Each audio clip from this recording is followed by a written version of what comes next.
Vamos lá. Olá, internautas aqui da TV 61. Nós temos a grata satisfação de começar agora, hoje, um novo programa aqui na TV 61. É o programa O Direito Achado na Rua e o Mundo do Trabalho, com o advogado Eymar Loguércio. O advogado Eymar, ele é membro do Núcleo de Estudos O Direito Achado na Rua, coordenado na UNB, Universidade de Brasília, pelo professor José Geraldo Souza Júnior. Na semana passada, o Eymar nos deu uma entrevista aqui para falar justamente sobre a sua linha de pesquisa dentro do Núcleo Direito Achado na Rua, e a partir de então a gente resolveu fazer um programa para tratar especificamente do mundo do trabalho. Então, este é o Direito Achado na Rua e o Mundo do Trabalho. Como vai você, Eymar? Tudo bem? Prazer recebê-lo aqui novamente, e agora com um programa especificamente seu. Para nós é uma honra ter você aqui. João, obrigado. Acho que vai ser muito bom nós conversarmos sobre esse tema do mundo do trabalho, né? Afinal de contas, todos nós, de alguma forma, que vivemos do nosso trabalho, temos preocupação com o presente e com o futuro, né? Então, é muito oportuno que a gente possa fazer esse programa no âmbito do Direito Achado na Rua e no seu canal. Então, eu estou feliz que nós tenhamos essa possibilidade aí. Vamos conversar nas próximas semanas. Cada programa nós vamos conversar um pouquinho sobre uma parte desse universo, né, em transformação, que é o mundo do trabalho, os trabalhadores e trabalhadoras, em especial o que está acontecendo no Brasil, em especial o que trabalhadores e trabalhadoras estão vivenciando de mudanças, de transformação. Então, espero que seja bom e uma boa conversa entre nós, e vamos em frente. Maravilha. E nada melhor para a gente inaugurar esse programa, a gente tratar de um tema que é os impactos das mudanças no capitalismo sobre os direitos dos trabalhadores, o tema que o próprio Eymar nos propôs e que é muito pertinente, muito importante discuti-lo. Eymar, então vamos começar. Eu queria a sua avaliação sobre esses impactos, né, dessa mudança no capitalismo, né? A gente vê aí um mundo numa transformação que impacta no Brasil. No programa passado, você falou muito sobre a questão das mudanças na lei trabalhistas e previdenciária, mas assim, tudo está relacionado com a questão mundial, né? Sobretudo nessa nova etapa do capitalismo que a gente vive, né? De um neoliberalismo que a gente já está sendo chamado de ultra-neoliberalismo, né? Então, essas mudanças vêm impactando e impondo mudanças, sobretudo nos chamados países periféricos, né? Então, vamos começar com a sua avaliação valiosa. Então, acho que nós podemos conversar, primeiro fazendo uma primeira pergunta, né, que muita gente faz, que é assim: tem trabalho para todo mundo? Tem emprego para todo mundo? Nos últimos anos, as pessoas começaram a se perguntar, né? Sobretudo com a robotização, sobretudo depois com o trabalho em plataforma, o alto desemprego, por exemplo. Essa semana nós tivemos aí resultado de pesquisa, nós temos mais de 14 milhões de desempregados, né? Mas mais do que o número de desempregados, nós temos um número enorme de desalentados. O que é o desalentado? É aquele que sequer procura um emprego, né? Desistiu de procurar. Então, como é? Ele desistiu de procurar, ele está Ele desistiu de procurar. Ele desistiu de procurar. Exato. E a resposta que a gente tem que observar é o seguinte: trabalho existe. Trabalho existe. Porque, afinal de contas, todos nós, né, de algum modo, operamos na vida, trabalhamos na vida para ter presente e futuro. Quer dizer, não há presente e futuro na humanidade se nós não pensarmos no trabalho decente, não é? Porque tem duas formas de viver no mundo, sobretudo no mundo capitalista, no mundo da modernidade, né? no mundo industrial e depois pós-industrial. Ou você vive de renda, ou você vive do trabalho, né? Ou você vive, portanto, do capital, ou você vive do trabalho. Essa é a forma clássica de se inserir no mundo, né? Trabalhadores e trabalhadoras vivem do quê? Do seu trabalho. Agora, A partir daí, aí nós podemos conversar um pouco mais sobre o que significa trabalho, o que significa proteção, né? Então, no mundo industrial, vamos falar um pouquinho do Brasil propriamente, se a gente pegar lá nos anos 30, governo Vargas, quando começa a industrialização no Brasil, que país nós tínhamos, João? Nós tínhamos um país muito rural, né? Que vai aos poucos ficando urbano e que vem um período de industrialização muito forte, né? Então, os primeiros anos Vargas são anos em que o processo de industrialização no Brasil ele acompanhava o processo de industrialização no mundo. Nós estamos falando do pós-guerra, né? E nós estamos falando ali de trabalhadores que começaram a se organizar para coisas muito básicas, como, por exemplo, jornada de trabalho, né? Jornada de trabalho nem sempre foi fixada em 8 horas. Ela foi fixada em 8 horas em leis, e depois, no nosso caso, na própria Constituição, em função das lutas operárias. Né? Proibição de trabalho de menores, de criança. Também veio uma lei a partir da exploração do trabalho daquelas crianças, daquela mão de obra. Então, a exploração do trabalho, ela é uma constante, digamos, né? Do ponto de vista da construção desse direito. E o que é que foi acontecendo ao longo dos anos? Esses trabalhadores foram sendo incorporados nos sistemas de produção, né? Especialmente na indústria brasileira. O Estado teve um papel muito importante na indução dessa indústria, na construção dessa indústria, na inclusão de trabalhadores que saíam do setor rural para o setor urbano e começavam a trabalhar nessas grandes fábricas, né? E esse foi o modelo de direito do trabalho construído praticamente ao longo dos anos do século XX. Né? Um modelo em que, progressivamente, se incorporavam trabalhadores e trabalhadoras, as mulheres entram no mercado de trabalho tardiamente, em função, inclusive, e até hoje, né, com tanta dificuldade na discussão sobre igualdade salarial, por exemplo, entre homens e mulheres, né? Negros entram no mercado de trabalho com muito mais dificuldade, porque a abolição da escravatura no Brasil, ela não incorporou esses sujeitos como sujeitos de direitos para que eles tivessem oportunidade de trabalho, de escola, né? Então, nós fomos constituindo um mercado de trabalho no Brasil muito desigual, muito à cara do país, né? Trabalhadores com direitos e organizados, sobretudo no setor industrial, né? Que se organizam por direitos. Esses direitos depois são pressionados e acabam indo para a legislação incorpora esses direitos, férias, 13º, né? Licença maternidade, licença paternidade, quer dizer, a dignidade que o trabalho exige para que aquele trabalhador tenha vida ativa e possa projetar o seu futuro quando ele se aposentar. Então, essa é, digamos assim, a experiência clássica, sobretudo nos países europeus, por exemplo, em que se fez e constituiu um estado de bem-estar muito mais, muito amplo comparado com o nosso. O nosso, nós sabemos, grandes massas foram incorporadas no sistema, mas nós temos uma quantidade de trabalhadores pobres, né, que sempre viveram à margem de uma legislação trabalhista protetiva, sempre viveram à margem de uma legislação previdenciária, né? Então, nós carregamos esse conflito aí ao longo de todos os anos. O que aconteceu nos últimos anos? Nos últimos anos, esse processo de industrialização, ele vem ele vem declinando, seja por políticas ostensivas de desindustrialização, né? Seja por mudanças no próprio capitalismo. Mudança na forma de produzir. Então, por exemplo, quando se fala agora, bom, mas as vacinas, os insumos vêm da Índia, os insumos vêm da China. Quem estimulou esse tipo de produção desagregada?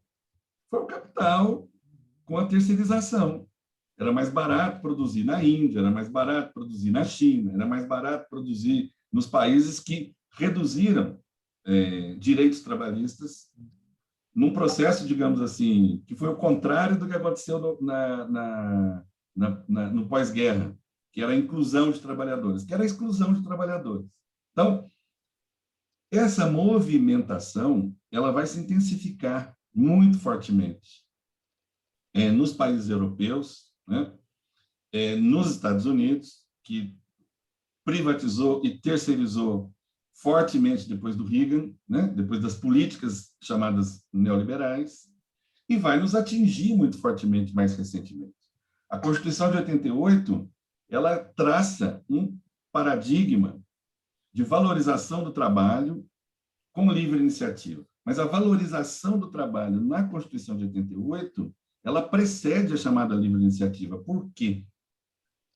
Porque se tem como central, né, que a proteção humana ela precede a da máquina, a do mercado. Né? Mercado não é pessoa. Né? Quem é pessoa somos nós, que trabalhamos e damos a nossa força de trabalho. Então, a Constituição de 88, ela consistiu em assegurar para os trabalhadores não só direitos, mas também o direito de se organizar e exigir direitos. E foi isso que foi acontecendo. Mas o mundo e o capitalismo vai mudando, né? E vai jogando para fora do seu daqueles que estavam protegidos, jogando também para fora do mercado.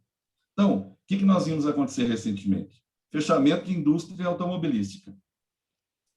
Isso impacta fortemente não só os trabalhadores empregados, mas cidades inteiras. Né? Você assistiu aquele filme americano, Indústria Americana? O Indústria Americana é um pouco essa mudança, né? Que impacta não só os trabalhadores que estão empregados, mas uma cidade inteira. Cidade inteira, exatamente. Uma cidade inteira. Uma coisa interessante que acaba invertendo o processo, né, que se deu lá na década de 80 e 90, em que, claro, que se ia para lá e agora os chineses foram para os Estados Unidos. Sim, então, o que aconteceu? E impondo, acaba impondo as leis deles ao processo trabalhista, ao mundo do trabalho norte-americano, né? Que é muito sindicalizado, sim, inclusive, né? Claro, e você vê, isso começa a acontecer mais fortemente no Brasil, quando deixamos de ter uma política industrial clara, né? Então, o nosso parque industrial diminuiu fortemente.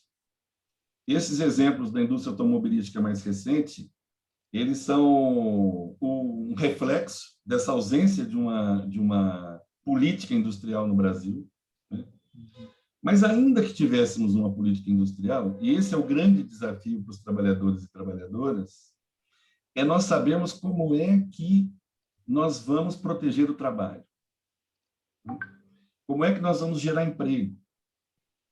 Como é que nós vamos sustentar, digamos assim, esses direitos sociais que são tão importantes para a vida das pessoas? Porque a gente percebe isso, João, quando acontece o que aconteceu agora com a empresa que deixa o Brasil, Ford. E que, por exemplo, é a Ford, então, as outras que já vinham em processo de diminuir a sua produção no Brasil, mas que, por exemplo, famílias inteiras sofrem o reflexo, por quê? Porque aquele trabalho, ele gera negócio, ele gera consumo, ele gera imposto. Se você não tem trabalho que gera consumo, que gera imposto, você tem simplesmente uma queda, né, geral da proteção social no país, né? Então, o direito do trabalho, ele precisa ser compreendido dentro dessas mudanças, né? Então, quando surge, por exemplo, o Uber, quando surge o trabalho em plataforma, como surgem os entregadores por exemplo, nesse período de pandemia, que surgiram com muita força por conta dos deliveries, né?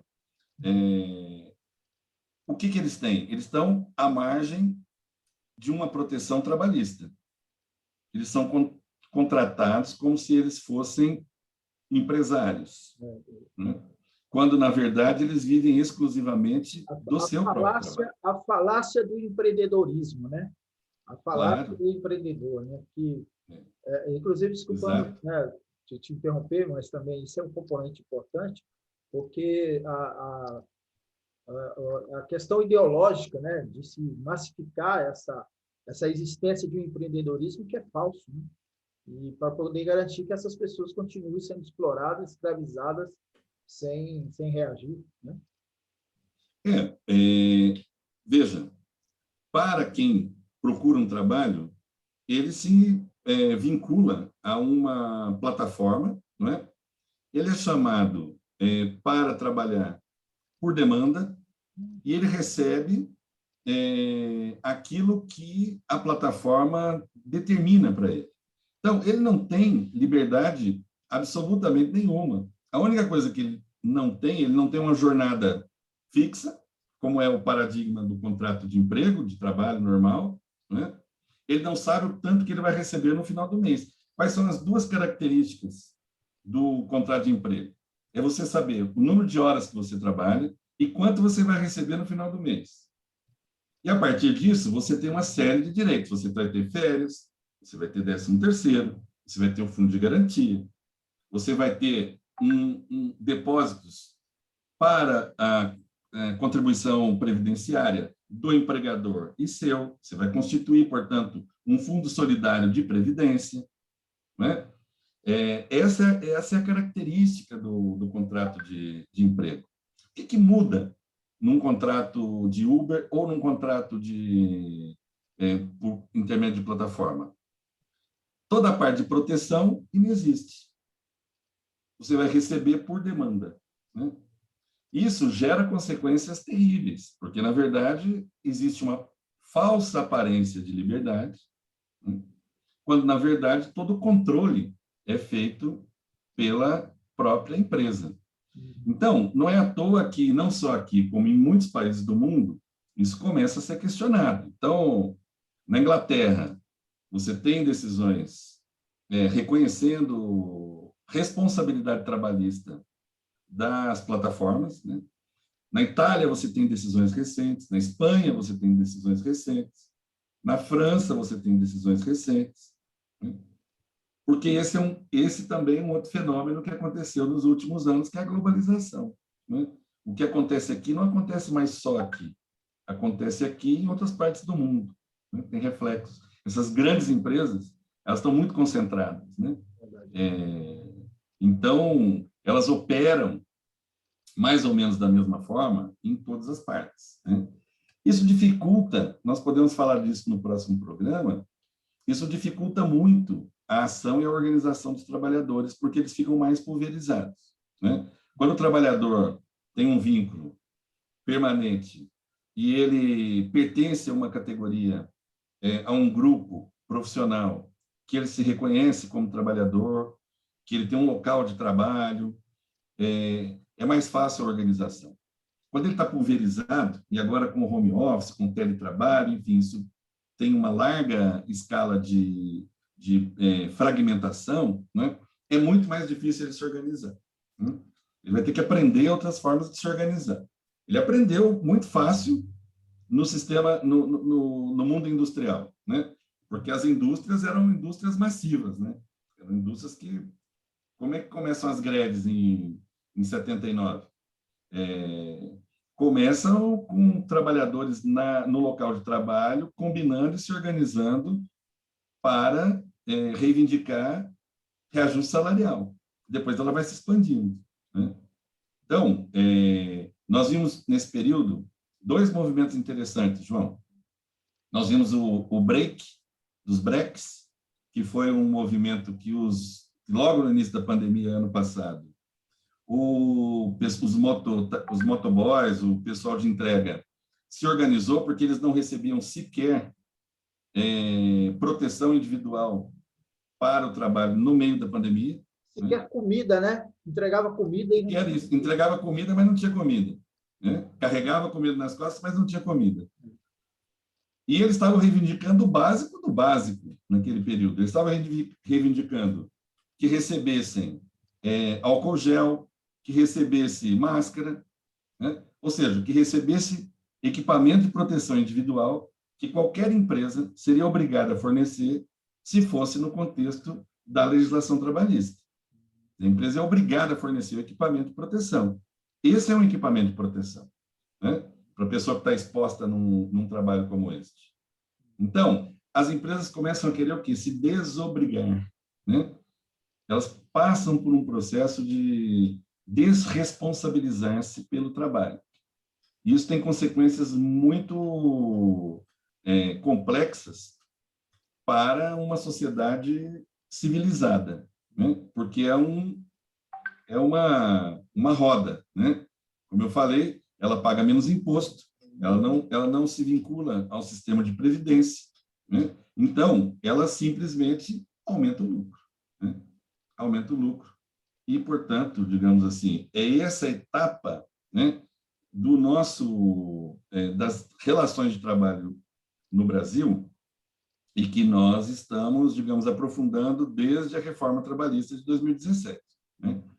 E, enfim, eu acho que um contexto mais geral das transformações do mundo do trabalho, talvez o mais evidente seja esse, né? Aquele trabalhador que tinha um emprego numa indústria e que hoje concorre com Uber, como Uber, trabalha de forma pejotizada e, portanto, ele foi sendo colocado nas bordas, né, do sistema de proteção. Isso tem um impacto terrível, nós vamos conversar mais a miúde sobre isso. Vamos sim. Eymar, para encerrar desse ponto, eu queria que você analisasse o seguinte: nós temos todos os problemas que está envolvido a questão da globalização, mas nós temos também a questão política, que é fundamental dentro disso, e decisões governamentais, né? Vamos pegar o exemplo da Petrobras, que está sendo totalmente desmontada desde o golpe de 16, né? Que, aliás, o golpe de 16 foi também para se abocanhar essas riquezas nacionais, especialmente nosso petróleo, e que a gente tinha lá nos governos democráticos, progressistas, como a gente costuma dizer, o fortalecimento da indústria do petróleo, por exemplo, né? com as plataformas, com os navios, e esse desmonte, e aí vamos falar de cadeia, não querendo me alongar muito, você citou o filme lá da indústria americana, e a indústria lá é apenas uma fábrica de um componente da indústria automobilística, que eram os para-brisas, né? A parte de vidro, vamos dizer assim, né? Até tem um termo aí específico, mas vamos dizer a parte de vidro que compõe os automóveis, né? Então, isso significa que você tem uma indústria automobilística que é uma cadeia que vai puxando. Da mesma forma, a indústria do petróleo, que é uma cadeia que vai puxando.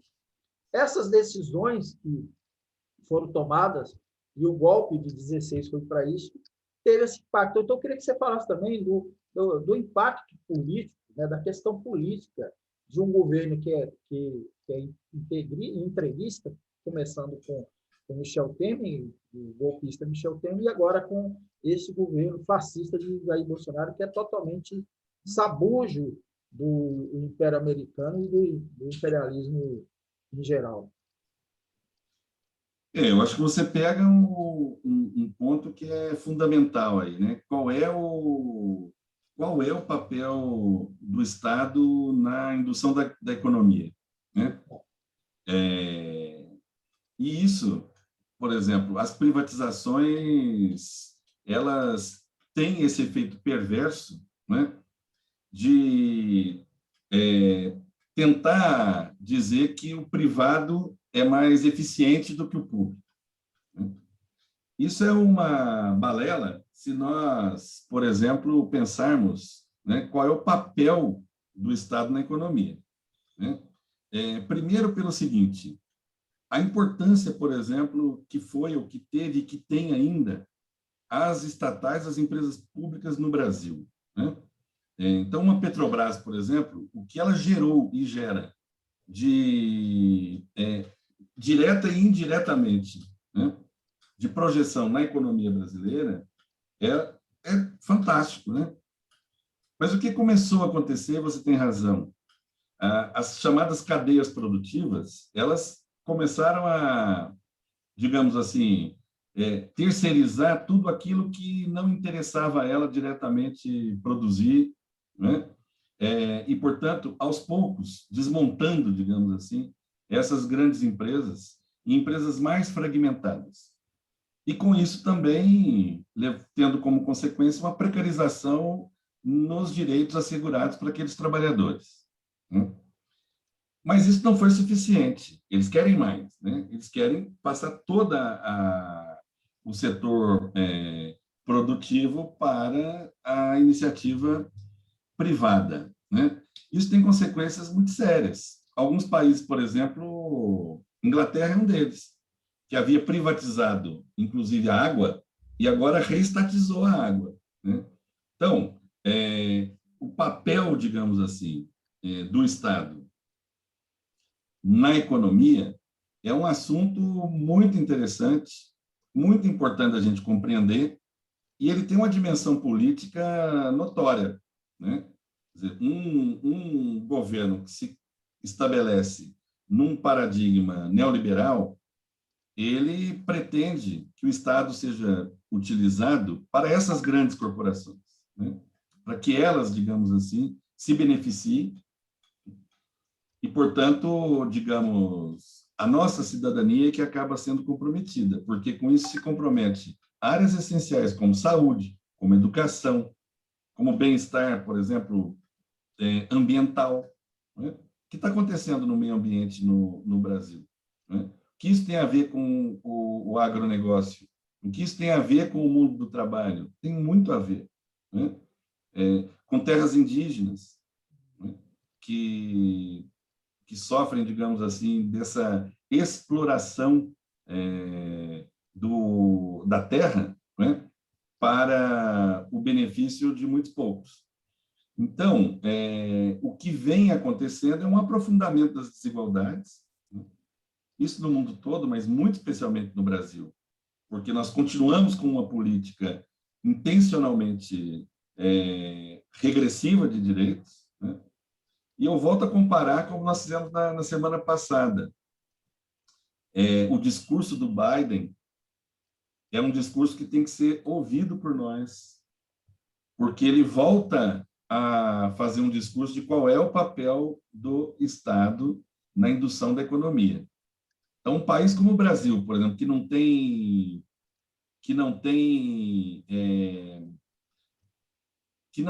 uma infraestrutura básica para boa parte da sua população, quer dizer, não tem moradia, não tem esgoto, não tem saneamento, né? Não tem estrada. É um país que tem uma possibilidade de geração de empregos enorme, enorme, né? Nós temos um potencial de geração de emprego e de trabalho enorme, né? E é isso que eu acho que é a grande questão para pensar o mundo do trabalho, né? Como é que o desenvolvimento ele se vincula à sustentabilidade de não ferir, por exemplo, mananciais, a natureza, que também foi uma questão que nós vimos aí, né? Nós vimos a tragédia de Mariana, nós vimos depois lá Sobradinho, quer dizer, nós vimos que o desenvolvimento, às vezes, muitas vezes, ele afeta a natureza, mas, ao mesmo tempo, ele destrói direitos, né? Então, hoje, nós estamos nessa esquina, né? De que o desenvolvimento é pensado a partir da destruição do mundo do trabalho, a partir da destruição dos direitos, e aí a gente precisa compreender isso para saber como é que a gente recoloca, né, no trilho da Constituição de 88, que é ela que é o nosso farol, né, porque está lá o que nós colocamos como valorização do trabalho, né, mas como é que a gente pensa o desenvolvimento com geração de emprego e com trabalho decente, né? Eu acho que esse é o desafio do mundo do trabalho atual, porque nós estamos só olhando o desmonte, né? E o desmonte ele é uma estratégia para nos deixar acuado, como se não tivesse possibilidade de emprego, né? Ah, não, mas as tecnologias retiraram. Não retiraram, né? Porque nós precisamos continuar comendo, alimentando, vivendo, tendo uma boa saúde pública, tendo uma boa educação pública, né? E isso é um desafio para o mundo do trabalho, não é não? Quem precisou de hospital nesse período teve que reconhecer a importância do SUS, né? Se nós não tivéssemos um SUS, a nossa tragédia seria muito maior. Exatamente. E, para a gente finalizar, pensar para o próximo. Nós temos mais de 400.000 mortos nesse período pela Covid, né?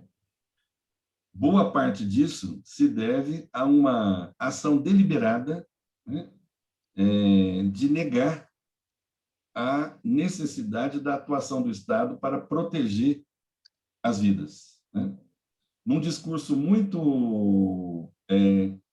chega a ser um discurso criminoso, né, dizer que há uma oposição entre economia e vida, quando a Constituição estabelece uma prevalência da vida, né? E onde nós comparativamente verificamos que países que fizeram, né, estabeleceram mecanismos de proteção das populações, sobretudo das mais vulnerabilizadas, saíram e têm se saído melhor, inclusive do ponto de vista da economia, né? Porque a economia não precede a vida, né? E eu acho que esse tema está muito exposto nesse período da pandemia, né, João? Tá flagrante, né? Ô, Imar, mais alguma questão que você gostaria de finalizar? Acho que podemos pensar no nosso próximo encontro, onde a gente pode aprofundar alguns temas, e eu vou trazer alguns dados aí que o Diese me forneceu para a gente pensar um pouquinho sobre essas transformações do mundo do trabalho e falar sobre alguns direitos específicos. Se alguém também quiser nos mandar alguma pergunta, né, João? A gente também fica à vontade para receber e responder. Ok, vou deixar seu e-mail aqui na descrição do vídeo e os nossos contatos também. Então, até terça-feira que vem, né? Mais um... Até terça-feira, João. Um grande abraço para você. Para você também. Então, esse aí foi o Direito Achado na Rua e o Mundo do Trabalho, o nosso novo programa aqui com o advogado Eimar Logestro. É isso a sua pronúncia? É essa mesmo? Sempre confundo. Certíssimo. Certíssimo. Valeu, Eimar. Grande abraço. Grande abraço, João. Um abraço para todas as pessoas que nos acompanham. Boa semana aí.